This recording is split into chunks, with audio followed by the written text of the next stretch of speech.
What's up, the Chelsea? Happy Tuesday. Welcome back to CBC. Welcome back to Chelsea Bola Channel. How are you guys? I hope all of you doing well today. Yes, happy. Always happy. Karena kita sedang berada di peringkat kedua di klasmen sementara itu guys ya.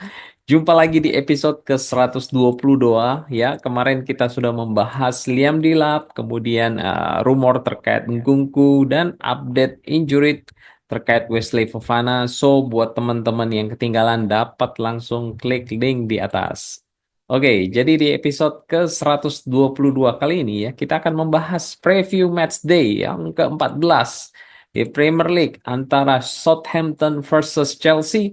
Namun sebelum lanjut, first thing first ya, pastikan teman-teman sudah mengklik tombol like dan juga buat yang pertama kali visit di channel CBC ini dapat juga klik tombol subscribe. Oke, without further ado, let's get started. Ya, Chelsea saat ini secara de facto itu berada di peringkat kedua ya dengan total 25 poin, sedangkan Southampton sendiri itu berada di posisi ke-20 dengan mengkoleksi hanya 5 poin dengan satu kali kemenangan dan dua seri. Di mana salah satunya itu mereka berhasil menahan imbang Brighton 1-1 dan perbandingan golnya ya yang dicetak itu pun hanya 10 berbanding Chelsea yang berhasil mencetak 26 gol sejauh ini, sedangkan jumlah kebobolan dari Southampton pun sangat signifikan di mana mereka ini kebobolan 25 gol sedangkan Chelsea ini kebobolan 14 gol ya teman-teman. So, berkaca dari situ ya, Chelsea saat ini sedang dalam performance terbaik dari mereka ya sebelum mereka ini akan bertandang ke pantai selatan untuk menghadapi Southampton yang berada di dasar klasmen ya. Meskipun performance yang sedang top tier baik Maresca ya maupun Cole Palmer ya kemarin pada saat post match, mereka berdua tetap down to earth ya, alias masih ya kita merendahkan diri ya saat ditanya peluang untuk menjuarai Liga Inggris ya, di mana pertanyaan tersebut diajukan setelah pertandingan melawan Southampton yang berakhir 3-0.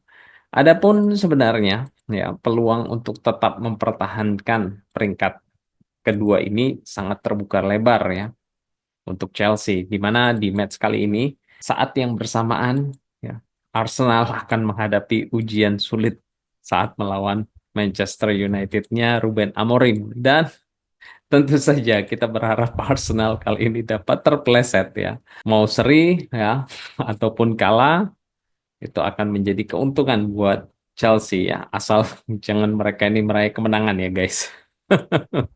Oke, berdasarkan catatan dari CBC ya, Chelsea ini telah memenangkan 4 pertandingan tandang ya saat melawan tim-tim di bawah peringkat 10 ya sejauh ini ya. Dan tentu saja ya, mengingat catatan Southampton yang 10 kekalahan dalam 13 match ya, maka tentu saja ya Chelsea saat ini berada di posisi yang menguntungkan ya dibanding dengan tim lain dari empat besar yang akan berlaga nanti ya. Namun perlu diingat Southampton ini memiliki rekor bagus baru-baru ini saat melawan Chelsea, di mana mereka ini hanya kalah 2 kali dalam 7 kali pertemuan terakhir.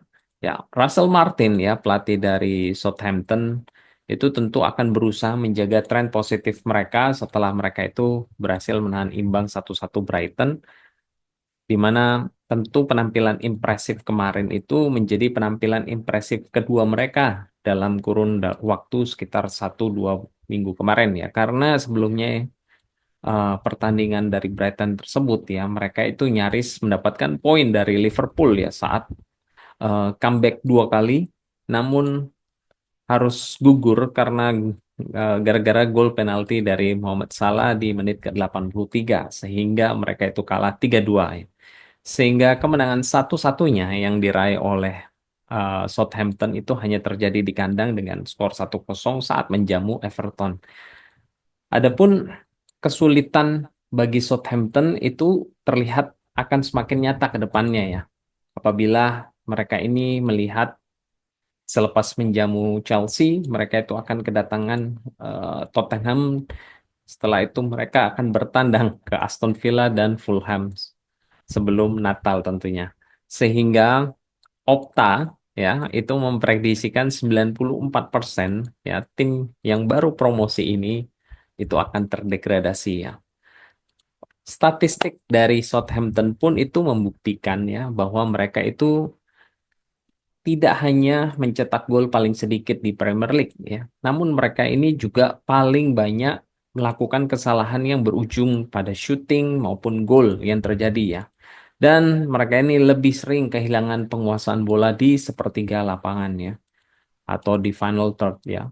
Oke, dan CBC lihat ya, hal ini diperburuk oleh absennya para pemain inti, baik karena akumulasi kartu maupun cedera ya, mulai dari Harwood Bellis, kemudian di Blinks dan Donis ya, yang terkena akumulasi kartu. Sedangkan kita tahu Leslie Ugochukwu ya sebagai pemain pinjaman dari Chelsea itu tentu saja tidak dapat bermain pada match kali ini.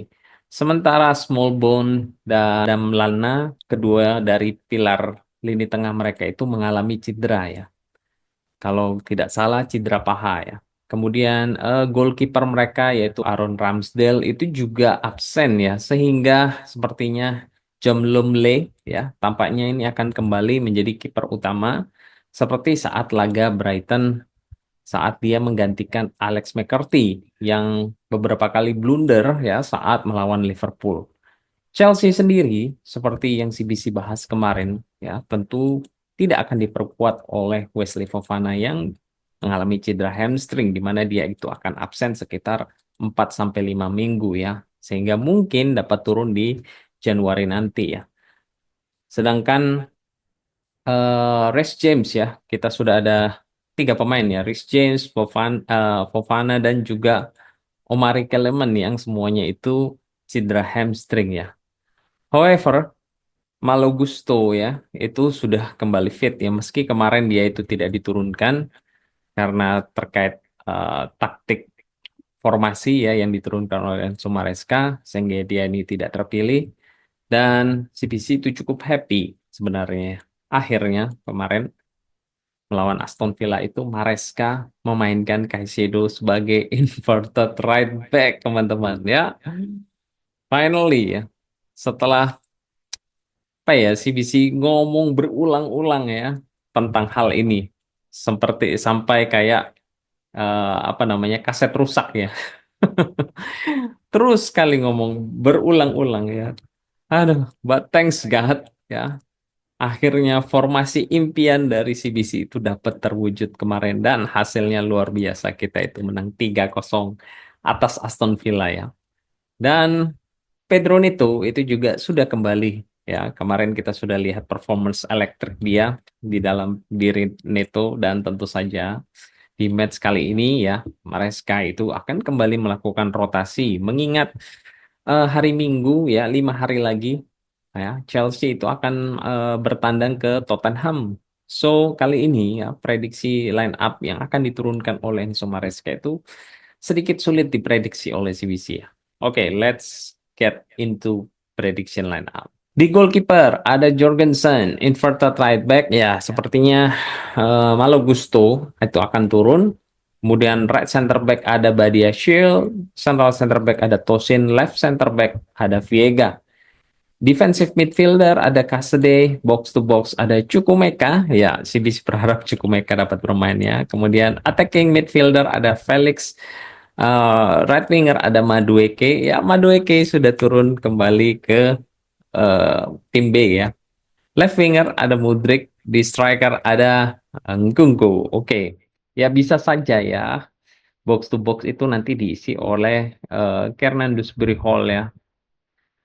Tapi seperti yang CBC kemarin bahas di review match antara Chelsea versus Heidenheim ya, karena Dewsbury Hall ini tidak punya pace dan juga tidak punya kekuatan fisik ya untuk menjadi player box to box. Sehingga CBC lebih merasa Chukwuemeka ya itu lebih solid dibandingkan Hernandez Hall. Kemudian CBC juga mengharapkan penampilan dari Ben Chilwell sebenarnya ya.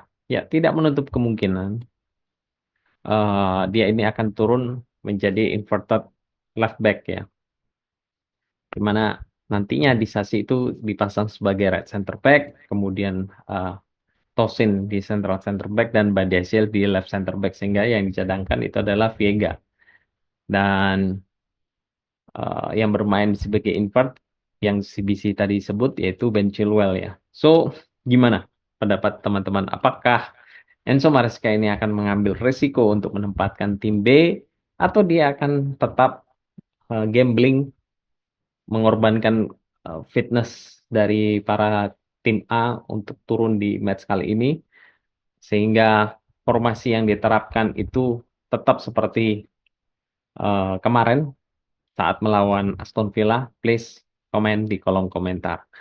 Oke, so dengan Southampton yang dua pertandingan terakhir itu mereka uh, terlihat cukup impresif saat melawan Liverpool maupun Brighton, maka tentu si Chelsea itu harus waspada ya. Namun seperti yang CBC tadi sampaikan ya, ada beberapa pilar dari mereka itu yang tidak bisa turun ya, pilar utama tepatnya ya. Maka CBC rasa Maresca ya semestinya mengistirahatkan Cole Palmer dan juga beberapa pemain inti seperti Caicedo, Enzo ya, Cucurella, sehingga dengan kualitas uh, tim B ya CBC rasa sudah cukup untuk dapat meredam perlawanan dari Southampton kali ini. Skor prediction 0-4 untuk kemenangan Chelsea. Iya, so confidence. Jadi kita doakan Chelsea meraih uh, hasil yang terbaik. Break the leg, Chelsea and Enzo Maresca. And I think that's all di episode ke-122 kali ini. Don't forget to support channel CBC ini by subscribe, like, dan share. Thank you for watching. God bless and keep the blue flag flying high. Come on the Chels.